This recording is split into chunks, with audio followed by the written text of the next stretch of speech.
Grabe, ito yung kinain ko ngayon. Napakadaming pagkain matapos ng 1 week kong pagda-diet. Ito ako ngayon at nasa dad.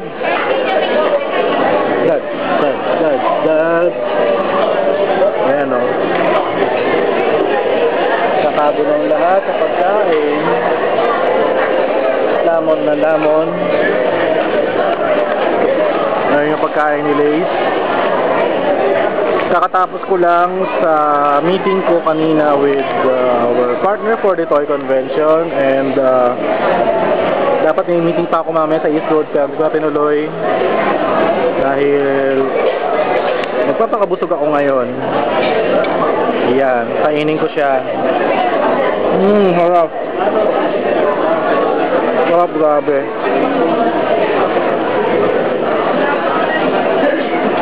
Ayun. Isa. Bakit? Meron yan. Ay, yung kanina yung kinain ko, yung parang taho. Masarap siya. Japanese naman. Ha? Japanese. Okay lang, masarap naman rin. So, ayun. At ito yung sausawang ko. Ito yung ice ko. For the price of 585, no? Pwede ka nang kumain sa Japanese and Filipino food. Ayan, may kasamang dal. Pag umorder ka ng iced tea worth 150 pesos, so babayaran ko na sa 700. Sus Mariosep. Okay lang dahil kailangan kong i-reward ang sarili ko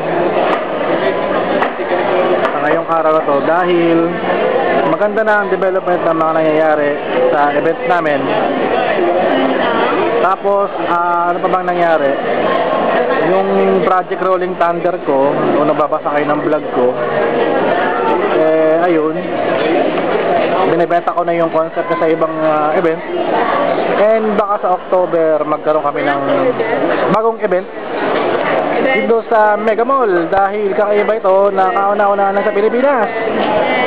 So, malalaman nyo yung ibang balita sa susunod na update ko siguro next week dahil mag-uusapan namin yung para sa Project Rolling Thunder na aking ginagawa kamakailan man. So, ayun po ang aking vlog for today, and nakita nyo yung kinain ko. Actually, busog na ako. Ayoko nang kumain. busog na ako. So, ayun at bye-bye. Magkita-kita tayo sa Monday na at uwi ako ng probinsya.